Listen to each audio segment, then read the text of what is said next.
D'abord, à l'entame de cette émission, je voudrais faire une mise au point. Il y a environ 2 ans,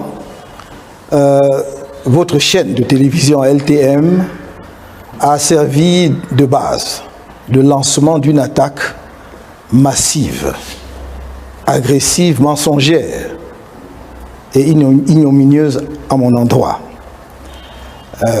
Prétendant que, alors que j'étais ministre délégué auprès du ministre de la Justice, garde des Sceaux, j'ai élaboré un code pénal pour lequel je me suis octroyé 14 milliards.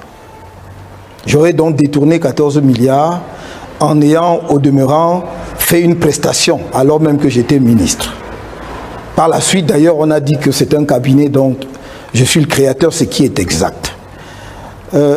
Je remarque simplement que, en dépit des clarifications apportées par moi-même, des clarifications et des mises au point faites par le ministre actuel de la Justice sur ce dossier, en dépit des précisions et des informations mises à disposition du public par le cabinet Brain Trust, votre chaîne n'a jamais jugé utile de porter à l'attention de son nombreux public qu'elle avait pu commettre une erreur, ou en tout cas qu'on avait pu l'induire en erreur sur l'information diffusée sur son antenne. Effectivement, vous serez relancé sur cette question qui est un sujet épineux. Si vous permettez, je vais aller jusqu'au bout puisque vous ne l'avez pas fait avant aujourd'hui. Et donc, j'irai jusqu'au bout de mon propos en disant que ce n'est pas une honte pour une chaîne de télévision ou un média, au contraire, ça le crédibilise davantage lorsqu'il a pu donner une information ou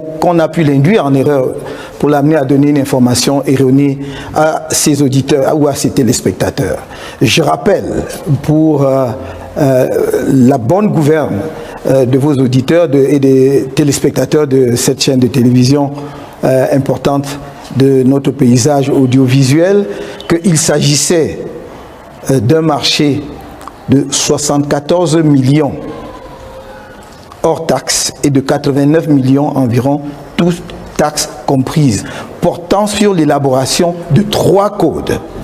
Le code civil, le code de procédure civile et le code pénal en français et en anglais. Premièrement. Deuxièmement, que c'est un marché qui a été attribué sur appel d'offres et non pas de gré à gré. Qu'il y avait donc plusieurs cabinets qui avaient soumissionné et que le dépouillement s'est fait régulièrement au ministère de la Justice en présence des 10 cabinets, qui n'ont jamais contesté, comme la législation le leur permet ou la réglementation le leur permet, contester l'issue du marché. Troisièmement, et cela est extrêmement important, que je n'étais pas membre de la commission de passation de marché du ministère de la Justice.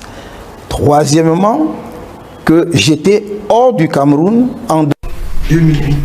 Lorsque le marché a été attribué, j'étais d'abord à Québec, représentant du Cameroun au sommet de la francophonie pour la révision du traité de l'OADA. Ensuite, je suis allé à New York puisque j'étais le candidat du Cameroun à l'élection à la Cour internationale de justice et que je devais battre campagne.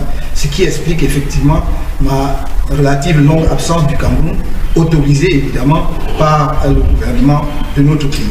Qu'à mon retour en décembre, lorsque je suis rentré et que l'on m'a dit que Brain Trust Cabinet, dont je suis un des fondateurs, était attributaire de ce marché, j'étais gêné aux entournures et je suis allé voir le garde des Sceaux, vice-premier ministre de la Justice, garde des Sceaux, pour lui dire, vous savez, j'ai appris que Brain Trust a gagné un marché, le marché de l'élaboration des codes. Il m'a dit oui.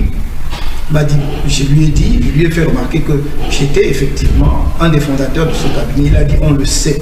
Et il m'a posé 3 questions, cher monsieur. La première, est-ce que le marché a été attribué sur appel d'offres ou de gré à gré? Et je lui ai dit, je crois que c'était sur appel d'offres. Il dit, c'est exact. Nous avons donc sélectionné le meilleur. Deuxièmement, est-ce que vous êtes membre de la commission de passation des marchés? J'ai dit non parce qu'effectivement, je n'en étais pas membre. Le président était le secrétaire général du ministère de la Justice.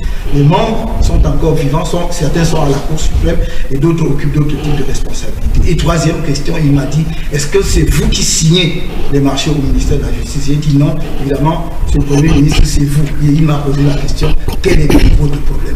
Je n'avais donc pas de problème.